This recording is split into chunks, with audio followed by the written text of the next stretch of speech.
is do it. Like, if you want to do it, like, try it. Don't. There's always gonna be something or someone or I don't know something in the back of your head that's gonna hold you back. But like, just do it. Like, Yeah. honestly, sit down, and even if you're not good at it, like, just fuck around and then be like, oh, at least I fucked around. You know, like, at least I gave it a shot.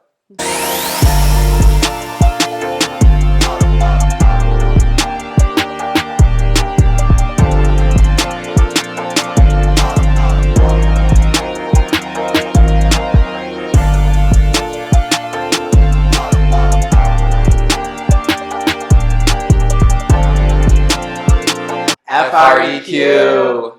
Welcome back. We have a very special guest today. SuprSprt is joining us. Hello. From the East Coast. Thank you. Oh my God, welcome. A very big welcome. Happy to have you here. The sun is shining, which means like it's a beautiful day. The state is happy to have you here. Yes, for real, because the weather sucked lately. So I'm so happy. I walked to my car to like move it, and it was just so beautiful out. I was like, oh. It's not even that warm. It's just like the sun makes it like so nice out. Yeah, it's like a little chilly, but it doesn't really feel like it. I definitely caught some of the rain yesterday, but yeah, you did. Cleared up today for sure. Good. Okay, yeah. Perfect. That was what you're looking for. Talk to me. I want to know what came first, DJing or production? Ooh, I would say production for sure. I had, the old school software, if anyone listening knows Cakewalk. Cakewalk. Ooh, that's a gem. Do you know Cakewalk, Tori? No. Okay, that's talk about it. Real throwback. Basically, I got this keyboard that was bundled with the software. And that was before, like, you just plug in a USB. You had to have, like, a MIDI converter because it, like, output, like, straight MIDI. And you had to get, like, this MIDI to USB. And, like, you had to, like, learn how to MIDI. And, like, it was just super complicated. And And was that expensive, too? Like, to get all that equipment? I think I got it, like, somebody was, like, a hand-me-down. Okay, that's good. It was cool that I, got that. But I was, like, I couldn't figure it out. But then I think, I started with GarageBand. And I was probably 15, 16 when I started. Yeah, 16 or 17. I was playing guitar and, like, I was in, like, rock and roll bands in Nashville growing up. But, oh, shit. Whoa. I didn't know that. Well, yeah, that's such a big music city, right? Was it just kind of like that's what everyone's up to and it's such the culture? Definitely. Yeah, like in school, like they taught us guitar. Like it was a class like in school. Really? Just guitar? Like, or you could pick what instrument you wanted to do? It was like music. Like music class in general, but like for like a couple weeks they'd be like, all right, we're gonna bust out the guitars and like learn chords. And that's sick. They had enough guitars for everybody, or like, what did you take turns? Like, how did that work? Yeah, there were like a set that like the school had. That like we like used. And then I got one of my own eventually. Yeah. I had a couple, but I ended up selling them. Like most music equipment that like I stopped using for like a year or more. I'm just like, all right, done with it. Yeah, somebody else's now. I feel you. Was it acoustic or? Yeah, acoustic. Cool. Yeah, I thought guitar is hard. It's so hard. I tried to play guitar once, and the guy that was like teaching me was just teaching me the worst songs, and I was just so like, it was hard enough, and then him teaching me these whack ass songs, I was just like, I don't want to do this shit anymore. I'm good. Like, I tried. Yeah, motivation to learn is such like a big piece of like getting into you have to really want to do it. Yeah, for sure. Yeah, I mean, I dabbled. I played like rhythm guitar. I wasn't doing like crazy solos or anything, but like I recorded some music. Like I was like 15 or 16 at the time, like, but then I got a drum machine and I was like, all right, I'm just gonna put that guitar down and that's where you started having real fun. Yes. Okay. Sweet. Oh, yeah. So what kind of music did you listen to back then? Like that kind of inspired you to like make the style of music you were making. Everything. It was pretty similar to what I listen to now, like with a mix of like hip hop and then like dance music. Definitely a lot more rock and roll and like indie rock, just because that was like more popular at the time. But yeah, I'd say like a mix. And there were other producers that went to my school, my high school. So like we ended up just like making beats in like the cafeteria, like Wow. on tables and shit, and like people would freestyle, and that was kind of like my first introduction to hip hop. And I was also working on dance music with a good friend of mine Mm-hmm. who I ended up learning DJing with, my friend Peter. Shout out to Peter. Mm-hmm. And we tried to like make dance music, but it definitely had a learning curve that I never quite got to for a while. Not until recently, actually. Mm-hmm. I haven't been comfortable making dance music until recently. Yeah. Cool. So, well, speaking of dance music, shout out to Amadizi. Big shout out. Big shout out. Do you feel like he kind of pushed you more to make dance music? Like, inspired you more, or? I'd say a fair amount. A Yeah. fair amount of it. Yeah, he's definitely inspired. At least with like underground music. Mm-hmm. Because it's kind of always there. Like, there's a potential for it. You kind of have to like figure out what the direction is, or like what, I don't know. It's kind of, you got to gauge it a little bit. You got to read the landscape to be like, all right, cool. Like, this is where things are headed. Like, this is what's hot. But it's kind of hard to keep up with the underground because like it's not easily accessible, and like a lot of it's like vinyl only. Yeah. So you have to get like vinyl rips, or like somehow, I don't know. It's like a lot harder to get into that world. So I think just like becoming more familiar with it helps. But yeah, no, Amadizi's been a big help as far as like producing it. Because it's so different. It's similar but also different to like hip hop. Yeah, for sure. So talk about this move that you made out of the South and kind of more east, and when you first felt like, oh yeah, I'm out here like doing it. It took me a while. So yeah, I moved from Nashville, where I grew up, to Boston when I was 18. And for college, like I went to Boston University. Okay. What'd you study? I studied psychology and philosophy. Nice. Yeah, just like not complete waste of money, but you don't exactly use it now. No, not too much. Well, in a sense, but I'm not like academic. Like that's what most people that studied like philosophy, they ended up like being professors. Yeah. So I clearly did not do that. Right. But no, I moved. It was hard because I had to sell my turntables and a lot of my records. Oh man. So because I was like gonna live in a dorm room, like it was really tiny, like no room. But luckily, that's when like the first DJ controllers were coming out, like that you plug into your computer. That are like the USB controllers. Yo, I had this one, and if you know this model name, you're old as fuck. This Vestax BCI 100. It did not have a built-in sound card, so you had to have a separate USB just to like output audio. Major pain. But I definitely, it was like college parties. I would just DJ, like not really clubs. I didn't really DJ clubs until 2014 or 15, which actually was dance music, but I was just DJing at the time. I wasn't like producing it. Okay. You made me think of a question, which is like, do you feel very appreciative for having had cut your teeth on the way in for things to get easier later on? Cut my teeth, like paid my dues, or like paid your dues for sure. This idea of like the technology's complicated and I'm learning it the hard way. I see. Yeah. Oh, for sure. Especially with the vinyl element of like digital controllers now, because a lot of them are designed to imitate like a turntable. Yes. And when I'm like, so I'm mentoring a couple DJs right now in New York, and I'm like, oh yeah, you just like jog the wheel on like the CDJ, and they're like, what, like it, and I'm like, oh, it's kind of like a record, like you would nudge it kind of forward or backward to like slow it down or speed it up, and that's just like, I don't know, like the designers of it understood how vinyl records work, but then like a lot of the users, like it's a different experience than like physically, nudging a vinyl. Yeah. So I do appreciate that, because I can be like, oh, this is like what the intention of this control is. And it's just like, it's like in math when they like teach you the hard way to do it, and then like they give you the calculator, and you're like, why the fuck did you make me do it? Yeah. That's how I feel with feel DJing you. now. Is like you literally sync it. Like it'll do it for you. Like it's so easy. The steps have been removed. Yeah. Yeah. For sure. Nice. So talk about, after college, let's keep the timeline going. What were you doing like right out of college in terms of like thinking you were going to do? Is there any other kind of path you thought you might be on?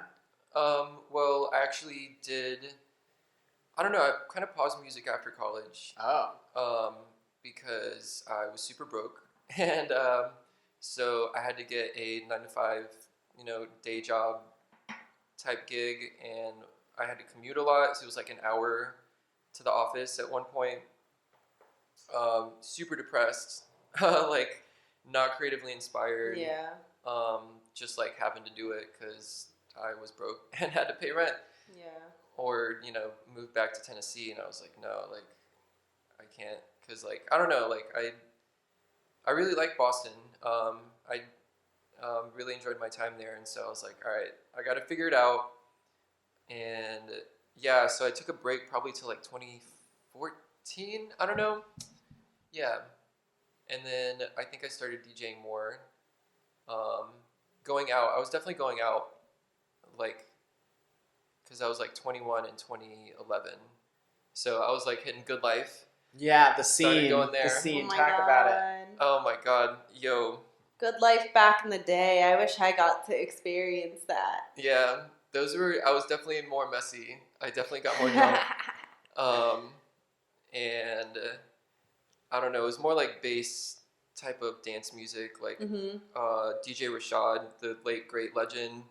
I saw him there. Yo, shout out to Good Life. I gotta shout them out for their bookings, because like, yeah, seriously, They no exposed other club in Boston booked people like Good Life did.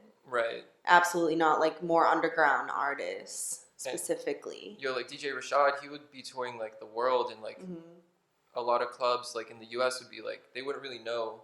And unfortunately, it wasn't until he died that like more like US people like embraced him, and like there's like a whole legacy he left too. Like shout out to DJ Earl, DJ Spin, all the Chicago DJs. Like those, they definitely ran with it. But like those days, like it was like, I don't know, so different. And like Good Life, they booked it. And who else? I saw a ton of like bass DJs like Wheezy, Code 9.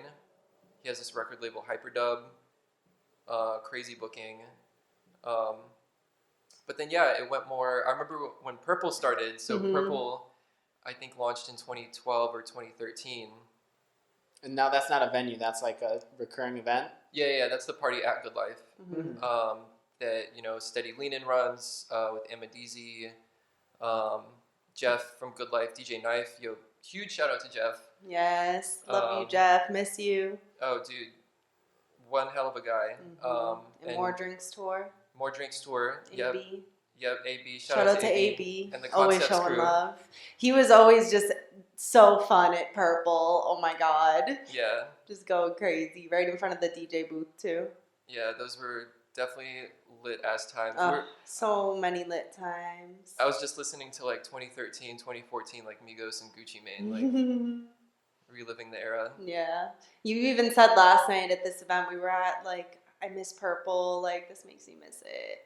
Yeah. Because, I mean, in Boston, other than Good Life, like, you don't hear, like, underground music at all. Like, people are like, no, like, we don't want that shit here. Like, it's just so political. Like, they're, like, when I was throwing events and I would say, oh, we want to do hip-hop music, and they're like, oh, no, like, dress we don't codes, want that kind of like crowd racist-ass here. dress Like, codes. Oh my God. what do you mean that kind of crowd? No hats, like, no what? boots, like, fuck you. Like, if that's your rules, like, they honestly, just, like, fuck totally you. tried to fuck up, like, a whole culture in Boston, like, holding people back from, like, embracing it, you know, and being part of that. Yeah, I've definitely had my fair share of, like, when I was DJing, so I was DJing a lot of rap in, like, 2016 to 2019, or even 2020. I had gigs early last year in Boston, and yeah, the ones at Good Life were amazing, but then, like, other places, I'm not going to name names, but, like, one time a sound guy came up to me and was like, your songs are shitty, like, can you DJ better? Wow. And I was like, dude, you're just like here to like do the sound, like. Yeah, fuck out of here. I think he was a resident at the place too, but I don't know. I was like, dude, like please just let me do it. Like, and stop. then it's like you can't even spin the music you want, and then it's like I'm not doing this for the money, so it's like what the fuck, like. Well, a little bit. Well, like, yeah, of course. I mean, obviously, like that we need money, like doing what we want to do, but. At the end of the day, we're doing what we do because we like to do it, not because of the money. Yeah. You know? So that like totally could hold you back from like really progressing by only getting booked like these clubs that want to hear this top 40 music, the same shit that Same other songs. DJs are spinning. You're just spinning Everywhere it differently, else. literally. Like, everywhere Like else. that's what all I things. noticed when I started promoting and really going out to all these clubs and all these clubs that are supposed to be like the best clubs in Boston. They play it safe. And I mean, that's how it works. You know, though, the like, DJs are sick, like sick ass transitions, you know, on the mic, hyping people up. Oh, yeah. But you're hearing the same fucking songs every weekend. And I was just like, damn, like there has to be other places. And then I went to a Deco Fam event that you were DJing. It was the one at their last event in Chinatown, which that was the first one I ever went to. Shout out to Deco Fam. Yeah. Huge, for real, dude. Huge Big inspiration. Like I felt so inspired that night because this is when I first started promoting and shit. I wasn't DJing yet at this point. I don't think. I'm pretty sure I wasn't. Maybe but like a couple gigs in. Maybe, like yeah. Fresh starting. Mad fresh though, and like hearing you spin like all this underground music, I was like, what? Like there's places like this, like cool ass people, drippy ass people everywhere, like. The vibes are just on point. There was art on the walls, cool lighting, and I was just like, wow, like I didn't even know this crowd was here in Boston. Like, why am I not like seeing this crowd of people more? Yeah. So I just felt like super inspired that night, and I was so happy to meet you. And then, you know, kind of went from there. Yeah, it literally went from there. And then, you know, yeah, actually I was DJing at that point, I remember, because that was the summertime. And then eventually I met Amadizi. I think I probably went to Purple or something. That's probably what started it. I probably went to Purple. And then, you know, we all met and I was like, yeah, I'm a DJ. Like, this is what I spin. And I got into Purple and with D2R and I was just like so happy to be part of that. Yeah, sick and promo. Like that was definitely, yeah, that's when a lot came together, I think. Yeah, and it was coming together like with Deco Fam because they're the group I produced a lot with. Yeah, I noticed that in your playlist. I listened to your playlist kind of recently and had, talking about your music. Let's get into it. Yeah. Oh, true. So like one thing I wanted to ask is like, who's your favorite like artist or producer to work with that you've worked with that like, you know, that energy and the vibes are just so great that like you just naturally created like beautiful music, like just like, you know, just whoever's your favorite. I don't want you to have to pick like, well, I mean, like that, but with the amount of work with Deco Fam kind of speaks for itself. Like, that's what I thought. Yeah, like it's funny because our first couple songs that I made for them, they were like not really completely feeling. Yeah. But that helped me as a producer because they would be like, no, like make it more like this, or like, can you like, you know, make these adjustments, or like try this out, or like use this as a reference. Yeah.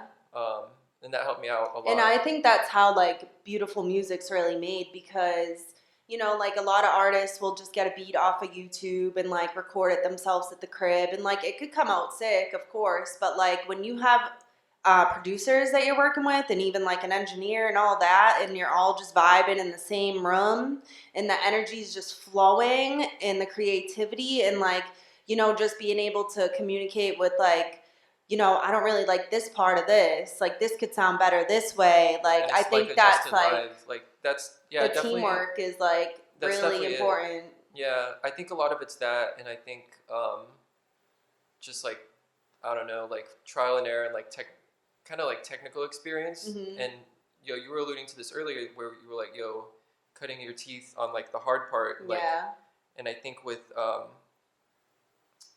like a lot of producers and engineers, it takes a while, and like for everyone, I think every musician, to like familiarize yourself with being like, I don't like how this sounds. Like I need it to sound like this, the way to get there. Just finding your sound. Yeah. What sounds best to you, like. And it was so much practice with Deco Fam because, we still have in our archive, like we got to go back to the archive and see what we can release because we have so many songs that we made that like, like sketches, like regular ones. We wrote full ones, like some we got mixed. Those we released. But yeah, they've been great to work with. But I've also been working with other artists in Brooklyn. So talk about the New York connection and then meeting them. How I met the artists that I work with in New York. Well, one artist, Chuck Baca, huge shout out to Chuck Baca. Hey, Chuck. Yes, we've been DJing as well. But yeah, we met. I was DJing an event in White Plains, New York at the Westchester Mall. Which crazy story after. Which one? About who I met.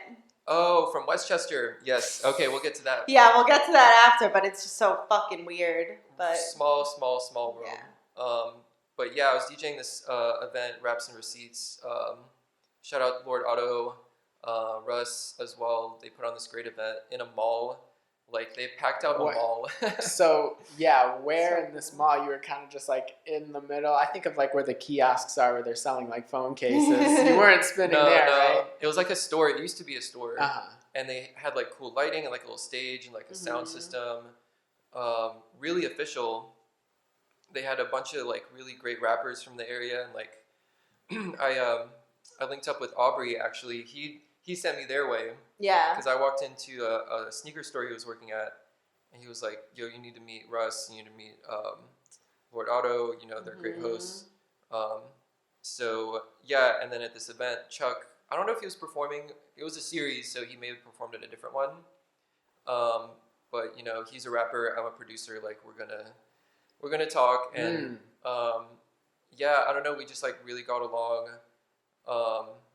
Even like style wise, like we'll like trade clothes every now and again. Like Love it. we're the same size, so like right. You got your twin. Yeah. So yeah, we just like produce. Like he's actually been producing as well. Lately, he just got a new computer, and so that's been a work in progress. And then another artist I've been working with a lot is Barrington, and he hit me up on Instagram. Because we have a mutual friend, Noah. Shout out to Noah. aka Brooklyn Fitted, hit him up for all your rare hats. So Barrington, he hit me up. He's like, "Yo, I heard you make beats. Like, I want to work with you." I was like, "All right, cool." Like, a ton of people say that and then like fall off. Yeah. Just, like, don't hit me back, or like I'll send them beats and like they'll never reply. But he was like, "Yo, I want to pull up like today." I was like, "What? Like maybe not today. Like let's hang out tomorrow." But yeah, he just brought this like super enthusiastic like energy. He's a great singer. So that's been different because I haven't really like I made like dance music under my like solo stuff, and then like hip hop with rappers, but like I haven't worked super much with singers. So that's been a great learning experience, and he's got a great voice, so it's kind of easy. But yeah, no, and then the next day he pulled up. We wrote a song in like an hour, like a whole like 3.5 minute, like with different parts. Like an hour, wow. Yo, like literally we like had it coffee. It just clicked. Yeah, we like sat down. I think we like got bodega sandwiches and like ate sandwiches, had tea, like smoked some, and then like made a hit. Like literally we have like a 2-song EP. I shouldn't give away too much. We have stuff in the This works. is stuff that's coming. Okay, Coming so soon. this is what you're working on right now, really. Oh yeah. Gotcha. I wanted to quickly ask you, going off of what you said, with the actually, I'm forgetting my question. Did you have one? Yeah. Talk about Big Blends Only. Yes. Gladly. So Big Blends Only is a crew of DJs in Brooklyn, and basically, so Chuck, as well as King Nobody, aka T, aka Thaddy, and then Johnny Alfonso. We were all just kind of hanging out, like DJing, because Chuck and T, they hit me up, and they were like trying to learn how to DJ, because I was always DJing, like, like little get-togethers, like here and there, like on IG Live, like I would DJ sometimes, and they were like, yo, like we want to learn. So I was like, yeah, please, like I'll show you how to use the gear, like just like bring a USB with like songs. And they got so good so quick, like so natural. Yeah, dude. I was like, wait, like I didn't know Chuck was a DJ, and because his transitions are nice. Like he's doing really good. Yeah, both of them like doing great. Yeah, they practice a lot. I think it's like really dope to like learn from somebody that's been doing it too. And like being able to find your sound and your style off of that, because I don't know, like sometimes like YouTube videos, you can learn a lot on there, but sometimes like learning like with a person is like a lot easier for some people. Yeah, like I try to be what do I call it, firm, but gentle but firm in my direction, exactly. Yeah, like sometimes I'll be like, nah, this ain't it. Like you gotta, or like maybe try it this way, like try this out. Like it's very rarely that I'm like, yo, what the fuck are you doing? But no, I don't even have to, because like I don't know, they have a good ear for music, so they're like, that's what I'm saying, like they're natural, like they know what to do, and like kind of generally what sounds good, or like how to get there is kind of the main thing that I'm like push that button, or like turn that one off, like right here. So it's really only little stuff. And yeah, Johnny as well, he's more on the like club, like kind of techno house, but also like world indie kind of like experimental music. So yeah, we kind of have this variety, and then we put it on Twitch. So every Friday night, 8 p.m. Eastern, we go on Twitch and we DJ. We have guests as well from the area, and yeah, it's really fun. It's it's a vibe. Like you get the whole nice camera setup, different angles going on. Oh yeah, we go crazy with the cameras. Yeah. I don't know if you've seen, but I haven't. Yo, so one camera's a GoPro. Yeah. Oh. Which is like fisheye, so it's kind of wavy, and I have this long ass cable that I attach and like move it around. So it's kind of mobile, and then on top of that, or on top of the monitor, I have a webcam with like a virtual green screen. So it's like a pop-up version of whoever's DJing, like overlaid over the GoPro footage. Yeah, it's sick. And I think it's like so cool that you're like consistently doing it every week. Like you're all getting together, like, and it's just so fun too. Like, and it just makes you like practice more. That's a big thing. Yeah, I was definitely gonna say, like pushes you more. Yeah, the guys are getting super sick, like because they just practice a ton. Yeah. Like we'll DJ like 5-6 hours sometimes. Wow. Like easily. Yeah. Like so we'll just fly by. Yeah, I've DJed with Johnny and Mina like literally till sunrise one time. Like we were just like ripping tracks, and then like we're like, wait, like it's getting bright out. Yeah. Oh my god. I wanted to ask you about just like having this virtual audience. Yeah, I wanted to talk about that too. Kind of difference. Interacting. Oh man. It's not the same. Yeah. It's a bummer, but I don't know. Some people kind of like were a little weird about like people that DJ'd live. They were like, like it's not the same, and it's like, yeah, of course it's not the same, but it's all we kind of have right now, so we might as well make the best of it. Yeah, and I think having that connection like really encourages me, because, well, it's hard in like the format as well. That's like a big kind of question that I had, is like, do I do it on Instagram Live? Yeah. And like sometimes it's good to do that because you already have like the followers there. Like it's already built in the app, easy. But you can't do anything else on your phone. Like you couldn't have these crazy and also overlays Instagram and cameras always shuts your shit off too. Yeah. Like people, if you're playing a song for too long and not transitioning right away, like they'll log you right off. They'll, what is it, damn son, something, I don't know. Some acronym for the law that allows them to kick you off. But yeah, Twitch is like a lot better about that, I think. And yeah, different like camera layouts, different options there. The fact that you can do you can like have it running in the background on your phone, like, and have the music playing as you're like just going about your day. You don't have to have Instagram open. Is like a big plus too. That I mean, Instagram has like the rooms and like that's cool, but like if they could do audio in the background and you can like leave it playing, that would be even cooler. And that's what I like about Twitch is because like it's better for the users and like the chat's more fun and like I figured out how to put the chat on the screen now. Yeah. Oh, cool. So it's like more like people feel like they're interacting more than like being purely a observer. Yeah. I feel you. Yeah. So I'd like to think of different ways to do like that or like raffles. Like I'll make like Instagram filters. Like if you donate, I'll be like $5 like entry to the raffle, and like I'll pick a person and like make them like a custom IG filter. Hell yeah, I love that. Yeah, it's definitely been another fun like way to try to engage and work with the viewers.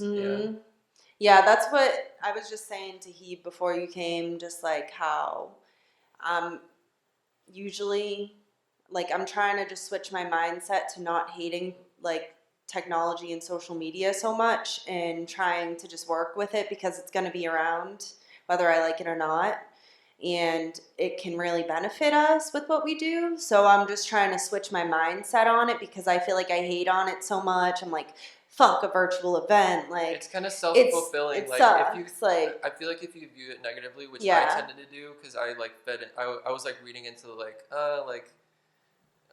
there's like this meme of like the Titanic sinking and then like the violin players, and it was like DJs on Instagram like during the pandemic, like just like the last hurrah, like hanging on to music. But no, like once I started thinking of it positively, and that's another thing with Big Blends Only is like we're talking to like venues about like booking parties, and that means that we can sort of take the people that have been tuned in virtually, like once things open up. Yeah. Like we got like a rooftop we're trying to get, and like it kind of like continues from the virtual experience like into in person, which is like so much better. Yeah, 100%. Because some people like just totally fell off. Like some DJs like that were at DJing mad clubs and stuff just like stopped. Yeah. And now it's just gonna like be maybe not harder for them to get back into like DJing actual gigs, but like at least like people that kept up with it, like their fan base is still fucking with them and like ready to see them live because they're just like waiting for it. They're like, I've been like tapping into all their new mixes and all these videos and everything. Like I can't wait to see them live. I've definitely been trying to do that. I've been trying to like improve my content. That's been a big thing that I've learned in pandemic is like I got a GoPro that I've been utilizing a lot, like for the webcam. I bike a lot through Brooklyn, so like we'll put together like bike footage to music. So that's been fun and like just like you've been going hard. I was telling him too, like I'm really proud of you. Like since the whole pandemic started and you started working at home compared to like going to work, I feel like you just been working on music. Like I'm like, is he even at work? Like because you just been like able to have more free time and also be in your own space. And like I feel like when you're in your own space, like you can just get creative more and like really tap into what you want to. So I've been seeing that with you heavy, like you've been making a lot of music, like I've been like also like super, I think during the pandemic, I don't know, it's been like a time of introspection. Of course, yeah. So I think for better or for worse, like some people, I mean everyone I think had to face themselves kind of more head on. And it was hard like at the start of it because I was like DJing a lot and like just like stopped and like I don't know, it was like really depressing. Like, my roommate went out of town like once it hit, and like I was like living alone for the first time, and like I was like, damn, like what am I doing? And then it took me a little bit, but then I started writing more like of my solo music, like the more like dance oriented, like breakbeat, like that type of club music. And working on the content, like collaborating with other people more, like that's been a huge thing. Like Creator K with album artwork, Curious Sound Objects. My friend Peter, he made album artwork for me. Who else? Matt Spire, he shot and made the artwork for the song I just dropped with Chuck. So yeah, it's been cool like tapping in with different artists, like graphic designers, like video editors. I'm trying to get more into like cool editing. Yeah. So Hell yeah. Yeah, it's been fun, and yeah, definitely not easy at the start of it. I definitely got a new therapist. Hey. Yeah. But Good shit. shout out Carmen. I love to hear that. Hey, Carmen. That's awesome. So, do you have any like advice for people that want to get into producing or DJing, or even like people that are just new to it? Like, what advice can you give them? Like, even like one thing. Yeah. You know, like. Well, I'll give you a two-parter. Yeah. Cool. Part one is do it. Like, if you want to do it, like try it. Don't. There's always gonna be something or someone or I don't know, something in the back of your head that's gonna hold you back. But like, just do it. Like, honestly, sit down, and even if you're not good at it, like just fuck around and then be like, at least I fucked around. You know, like, at least I gave it a shot. So that's the first part is like, and like keep going. Like, don't give up. That's not the second part, but yeah, like definitely, yeah, don't give up. But the second one is like keep yourself in check when you get like successful. I think that's prevented a lot of people from like really living to their full potential, is because they'll like fuck around and like get good at it and then like think like, I'm the shit. And like I kind of experienced that a little bit like here and there throughout my time. So I would like get a sick booking or like a sick gig, and then like it would like go really well and like be a crazy party, and then like I would just be like, like I'm the shit, like oh my god, like everyone loves me, like I'm the fucking man, everyone sit down, like, and that was not cool. And even now I find myself, you know, just like every now and again I have to like check my ego a little bit and be like, this is like, like I'll be like, I finally like my music, but I can't be like I'm the best, because there's always gonna be somebody better and like newer, and like, you always have to just keep pushing yourself too. Like, you don't want to like reach a point where you're like, yes, I'm great, and then just stop like working on your craft and just being like, this is it, like I made it. You know, it's always like a what's next, you know, like I like this, but like cool, I'm gonna package it, release it, let it do its thing, and then like on to the next one. Like gotta keep it going.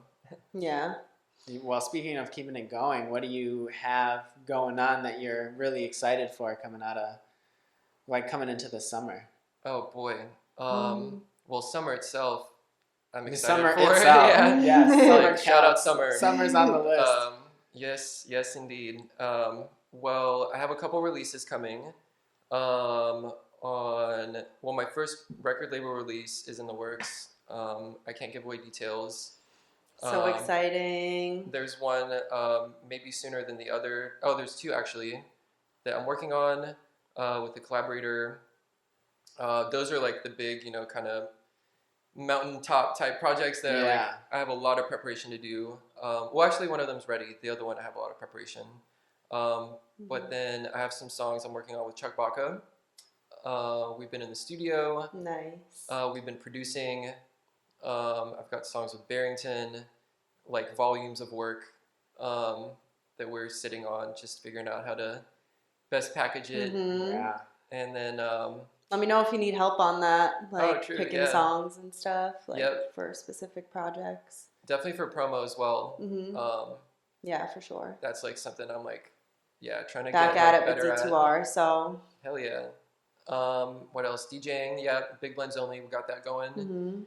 And live events. Once you know, shit opens up, as they say. Right.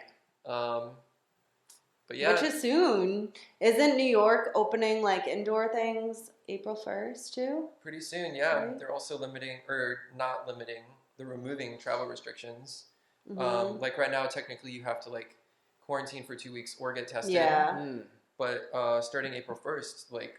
Oh. I don't know. Is like Corona going away April 1st? Wow. Cool. That'd be cool if it is, but why not? Like, I'll get tested. Yeah, exactly. You'll keep playing it safe. I think that's the best way to do it. Trying to.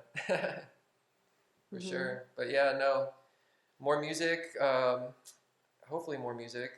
No, there's gonna be more music. I'm always right. You're always on the plane working here. on it. I wanted to ask you about just like connecting with that major label and taking the step up to have your music released through them. What kind of prompted you to do that or started those conversations?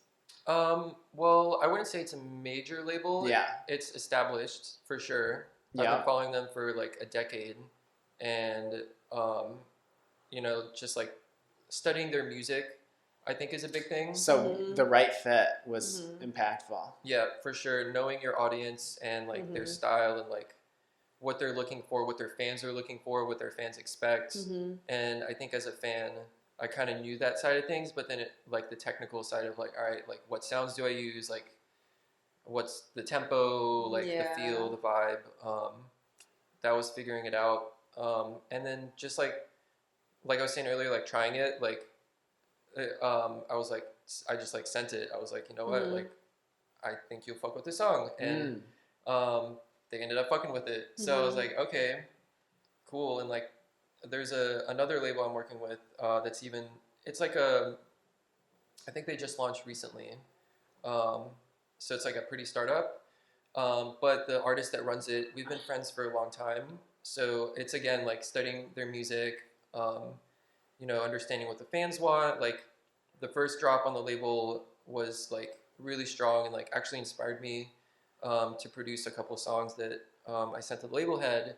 And I wasn't even thinking of like releasing them on the label, but they were like, yo, like let's collab on this. Like let's do something with this. And I was like, okay, like I didn't even think of that, but if you think that's a good idea, like it was a little shock. It was like imposter syndrome as fuck. Yeah, dude. They're like, okay, let's do it. My friend just like wrote that on her story last night. Like, I have mad imposter syndrome when I get like these crazy gigs sent to me, and I feel like I do too. And like that's something like that's so hard because like just social media and like seeing all these things and like trying to be perfect and like perfect in our own heads, like overthinking, and that's something that's preventing me from producing more because I just overthink everything. Like I'm like I'm doing these little classes online, but then I'm like, I just want to like go learn from a real producer, like in person type shit. And then it's like, all right, excuses, like fucking do it, bitch. And also like finding my sound, like that's something like, I feel like I want a specific sound that's just kind of different and like my own sound, and that's what's holding me back too, because I'm like, I don't want to just make beats to make them, but it's a journey. Like I like to say like how do you travel like 100 miles, and it's one step at a time.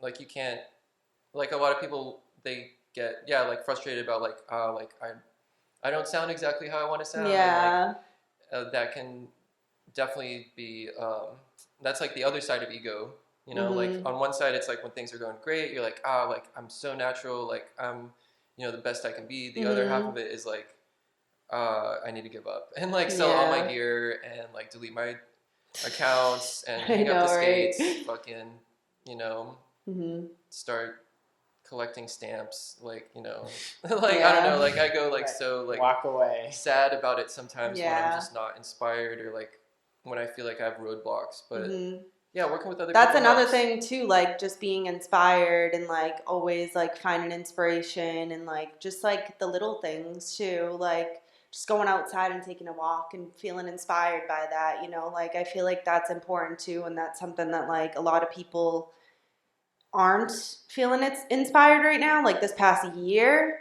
Like just like locking themselves indoors, and that's why like I still was going out and like doing things, because I'm like, I can't like fall into this funk where I'm not trying to even create and like do what I want to do in life, like so it's finding inspiration and like different things is really important, and being around the right people too, people that are going to bring you up and not down, and just and help also like kind of like what is it, like iron sharpens iron, is that the saying? Yes. Where I feel like you're around people that are also trying to push themselves and similarly want to be around you because you give them inspiration, like that's a great feeling.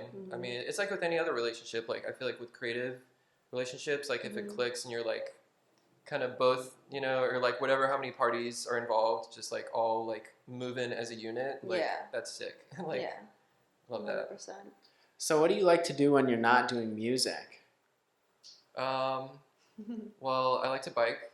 Oh, nice. Brooklyn's such an ideal place for biking. Yeah, I love it. And I bike with a GoPro, so I've been trying out like different angles to film at, and that's kind of fun. What else? I am a matcha enthusiast. Oh, matcha. Yeah.